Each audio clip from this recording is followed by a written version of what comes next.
चलिए दोस्तों बात करते हैं एक और नई क्वेश्चन के बारे में। इस क्वेश्चन में एग्जामिनर ने कहा एक व्यापारी के पास 22 क्विंटल गेहूं था, उसने इसका एक हिस्सा 23% लाभ पर और बाकी हिस्सा 33% लाभ पर बेचा, जिससे उसे कुल 27% का लाभ हुआ।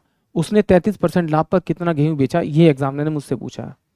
तो देखिए इस क्वेश्चन को हम 3 तरीके से कर सकते हैं। पहला तरीका तो ये है कि हम बेसिक से करें, यानी कि 23% में जो क्वांटिटी बेची उसको हम एक्स मान लेते हैं और 33% पे जो बेची है वो 22 माइनस का एक्स मान लेते हैं, उस तरह से करेंगे, ठीक है। या फिर इसको क्या करते हैं, हम एलिगेशन मेथड से करते हैं, या फिर आप इसे डायरेक्ट अप्रोच से सॉल्व कर सकते हैं। तो पहले हम इसे डायरेक्ट अप्रोच से सॉल्व करेंगे। तो क्या करना है, जब भी इस प्रकार का क्वेश्चन आएगा तो आपको देखिए यहाँ पर इसने प्रॉफिट दे रखा है 23% का और यहाँ इसने दे रखा है 33% का प्रॉफिट। तो इन दोनों का आप डिफरेंस कीजिए, जो डिफरेंस करेंगे वो कितना आएगा आपका 10।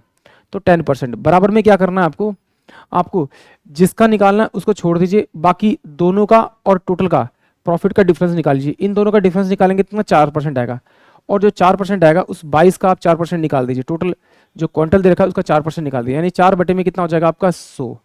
अब क्या करना है, ये मेरे पास में क्विंटल में वैल्यू आ रही है, बट एग्जामिनर क्या कह रहा है, मुझे चाहिए किलोग्राम में।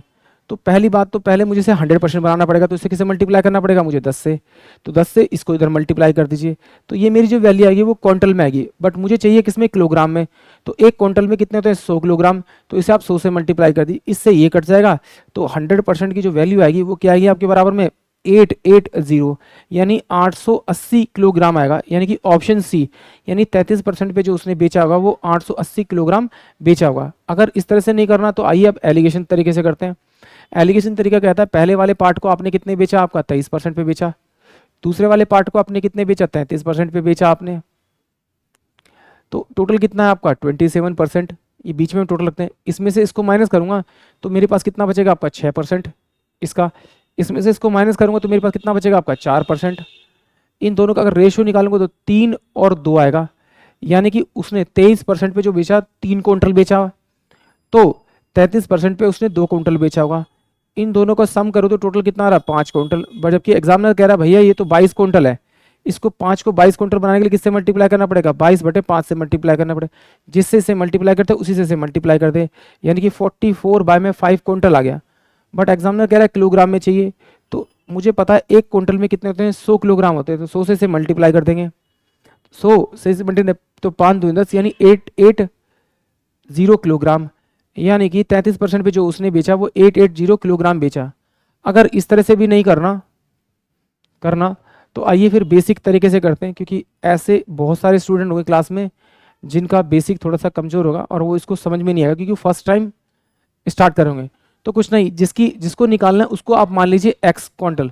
मैंने 33% पे जो बेचा उसको मान लिया एक्स क्विंटल, तो एक्स इंटू में कितना 33 बाई पे 100, इस पर प्रॉफिट हुआ 33 का, प्लस का 22 माइनस का एक्स इंटू में ये कितना हुआ आपका 23 बाय में 100 का प्रॉफिट हुआ, बराबर में टोटल प्रॉफिट कितना हुआ 22 पे कितना हुआ आपका 27 बाय में आपका 100। बहुत सारे बच्चे कहेंगे सर सेलिंग प्राइस, उससे भी इसका आंसर आ जाएगा, सेम आएगा। इसको 133 करता है, इसको 123 करता, 127 निकालता है इसमें, तो भी मेरा सेम आंसर आता है। बट इससे भी मेरा आ रहा तो फिर मैं इतना लंबा क्यों जाऊँ। तो सिंपल सी बात है, देखिए यहाँ मुझे देखो बराबर वैल्यू दे रखिए, तो इस 100 से ये 100 वैल्यू कट जाएगी। तो यहाँ पर देखिए ये कितना आ जाएगा 33x हो जाएगा आपका, प्लस का ये 22 इंटू में यहाँ पर मेरा 23 हो जाएगा, माइनस का आपका 23x हो जाएगा आपका, बराबर में 22 इंटू में आपका 27 हो जाएगा। तो ये 23 इसमें से माइनस करेंगे तो कितना बचेगा आपका ये कितना बचेगा आपका 23 माइनस करेंगे इसमें 33 में से, तो आपका कितना आएगा आपका 10%, 10x, बराबर में ये कितना है आपका 22 इंटू में आपका 27 है, और ये वैल्यू इधर जाएगी तो माइनस का 22 इंटू में आपका 23 हो जाएगा आपका। तो 10x बराबर में कितना हो जाएगा 22, मेरा इसमें से कॉमन निकाला तो 27 में से 23 जाएंगे तो कितना बचेगा 4 बचेगा, यानी कि x इक्वल टू में कितना आएगा आपका 22 इंटू में 4 बटे में आपका कितना हो जाएगा आपका 10। ये जो वैल्यू आई मेरी क्विंटल में आई है, इसको अगर मैं 100 से मल्टीप्लाई करूं, क्योंकि मुझे मालूम है कि एक क्विंटल में 100 किलोग्राम होते हैं, तो ये इससे कट जाएगा, तो कितना आ जाएगा 880 किलोग्राम, यानी 33% पे जो उसने बेचा वो 880 किलोग्राम बेचा है। आई होप आप सभी क्वेश्चन समझ में आया होगा।